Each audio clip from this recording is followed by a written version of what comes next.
This video is to introduce you to our project and course requirement of classroom observation activities. Over the course of the semester in Education 111, you are required to observe for 10 hours, and you will be in 2 different educational placements. Each placement will have a specific task for you to complete while you're there, and each task will have a timeline that is announced on the course syllabus and a due date on our course syllabus. It is very important that you do not observe before it says to observe on your course calendar. I will be introducing each of your 5 different placements on the week that they are going to begin. So please wait for that introduction. It will be at the end of the presentation for the week, and not until you receive that introduction should you begin observing for the week. Also note that unless you know from me stating that your clearances are all in order, you may not observe. Even if we've introduced the observation hours in the presentation for the week, unless you have that first email that says you have everything in place, I do not want you to go out there because legally you're not allowed. So everyone in the next couple days, make sure that you receive that email, and if you don't, then you're missing something, and you'll probably get an email that says what you're missing at that point. So that will be coming soon.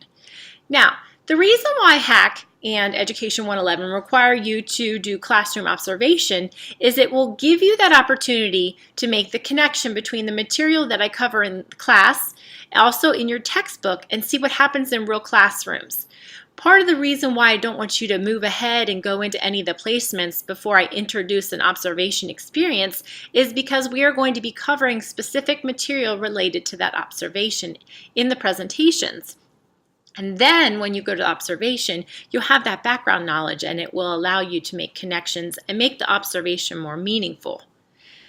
There are 5 tasks to begin this process. The first thing you'll need to do is contact and schedule on your own 2 different settings. Now, you only need to complete the first contact for the first 2 hours. After that, you'll make your second contact. The first contact will be an after-school care program, and you'll do that whenever the after-school observation is introduced. Then you'll go into D2L, and you're going to print out a teacher signature form. And this form needs to be signed each time you visit your placement to confirm that you have your hours. What this means is if you go and spend 2 hours at a center, you'll have 1 form for those 2 hours. If you go to a placement and you spend 1 hour and then you go back and spend another hour, you will have 2 forms. Every time you complete a visit, you'll need to have your teacher signature form required. And that form is in D2L under the observation project, and it looks like this. You'll need to fill in the date and your name, also where you are observing, the phone number there. If it is within a school district, you can put that. Also, probably most important is the name of the teacher that is supervising you and the children, and the grade or age level of the learners. Their signature confirms that you have completed, and see right here where we have parentheses, you'll write 1 hour or 2 hours each time you go. So depending on what you're completing, you will add a number there, and it can be 1 hour or it can be 2 hours. You may not go observe more than 2 hours in one sitting. Also, please date it in case we need to follow up. Now, that form, whoops, one more second. Everything's buried here. There it is. Your form will be Dropboxed every time. So every time that you go and you get your signature, you'll put it in the Dropbox for that observation. You're going to be, again, completing 5 visits, and if you have to do 10 visits, that's fine as well. But during each 2-hour block, you are going to be required to do 1 15-minute snapshot of one child. Okay, and that's stated right here at number 3. And I want to show you what that looks like. Oops. Here we go. Now, the 15-minute snapshot is your chance to choose one child and observe them for at least 15 minutes. You are going to write down everything you observe that child doing. Do not add your opinions or your thoughts. Write down only what you see and you hear that child do. This is called taking anecdotal notes, and it's a very important skill to have as an educator. You will need this skill as a classroom teacher or assistant all the time. For the type of observation that you're required to be in that placement for, the 15-minute snapshot will go in that drop box. For example, your first observation is the after-school care observation. You will go in to that observation and you will complete 2 hours and get your form signed. And then while you're there, 15 minutes of that observation will be spent doing the snapshot. So it is included in your 2 hours. It's not additional. I want to give you an example. I have on the handout a no and a yes. So I have an example of what a anecdotal record, or what I'm asking you to do to write down everything you observe, looks like and doesn't look like. We're going to start with what it doesn't look and sound like. And we call this a subjective example because it has your opinions and your thoughts integrated with what you see that child doing. Sounds like this. The girl I'm observing is playing all alone with a dinosaur in the sand. She doesn't seem to have any friends. She plays with just one dinosaur all by herself for a while.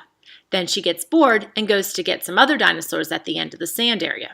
She demands the teacher's attention, probably the only person who will listen to her. She tells her that the biggest dinosaur is the boss, probably what she wants to be all the time. No wonder she's playing alone.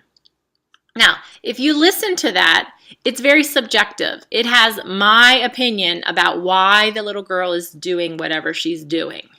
Now, if I were to write this correctly, it would be written in what we call objective language. And I will read this to you. This is an objective example of an observation. Michael is sitting in the middle of the sand area, his left foot tucked under his right knee, and both legs bent back to his right side. His head is bent downward with his eyes focused on the toy bin. He reaches into the toy bin with his right hand and grasps a small plastic dinosaur with his thumb and index finger. He stands, leaning on his left hand to push his body upward. Holding the dinosaur, he walks leading with his right foot to the edge of the sand area and places the dinosaur to the left of the 2 other plastic dinosaurs, lined up on the wood outlining the sand area. In a loud voice, he exclaims, "Now you're all here!" Turning to the right, he spins around and looks at the teacher. He announces as he points with his right index finger at the dinosaurs in lined order. Tyrannosaurus is the boss, because he's the biggest. The Stegosaurus is the next boss because he's the next biggest. The Demonotron is the baby. He's not very big. You can see that nowhere in that observation have I talked about why I think he's doing the things he's doing or my opinions or thoughts about it. That is called an objective anecdotal note. For your 15-minute snapshot, you need to do an objective note. I don't want to know your thoughts or feelings. And you'll follow the required 15 minutes and write down everything you see. And again, that goes in the Dropbox for whatever placement you are working at. So if you're there for after-school care, you Dropbox it with your other after-school care information. Now, to go back, we see we were at step 3.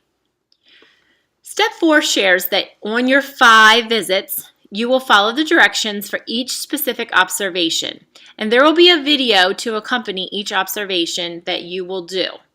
The schedule is right here.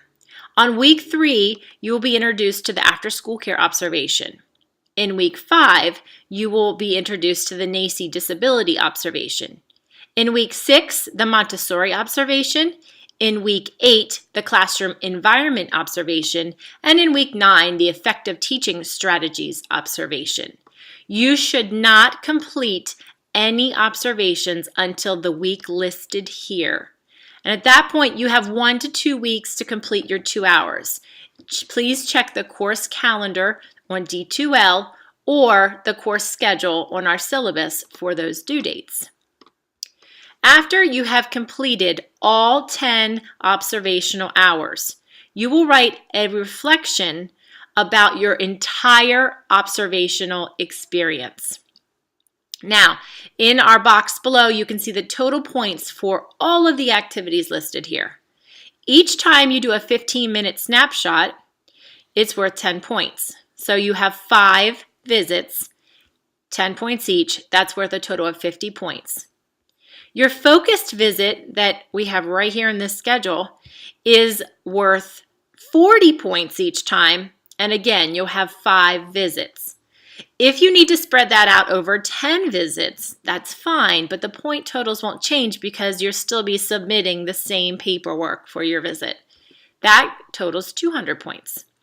And at the end of your experience, you're going to write 1 total reflection, and that is worth 50 points.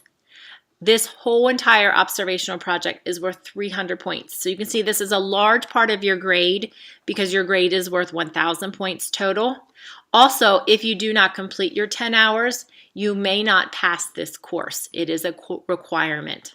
So it's very important that you take this seriously and do a good job. Okay. The reflection information will be found on D2L in the observational project folder, and I will talk more about that closer to the end of your 5th observational visit, because at that point, that's when you will complete the reflection. If you have any questions, please contact me. And the only other thing I want to talk about is the importance of looking professional when you visit and acting professional when you visit. You are a guest in these schools, so it's important that you act like one. You should be dressed similar to a teacher would dress in this placement. So if you're in a public school setting, you dress like the teachers would dress for a public school. If you're in a daycare or an after-school care kind of setting, you're going to want to match what you think they would be dressed in. At no time should you have jeans on. You should make sure that you're dressed neatly, and some basics. Your cell phone should absolutely be turned off or at the very least on vibrate, and you must leave the room for any calls. You should not have your cell phone out for any reason during that observation, texting or looking things up online. And please respect the confidentiality of the children in the placement setting you're visiting. You should not at any point share about your observational experience using personal names or references. If you want to tell your friends about something cool you saw there, that's great. Just don't be specific in any name that you share, and that's to protect the teachers and the students. Again, if you have questions, please let me know, and check out each week on our schedule for more information about your specific job in your placements.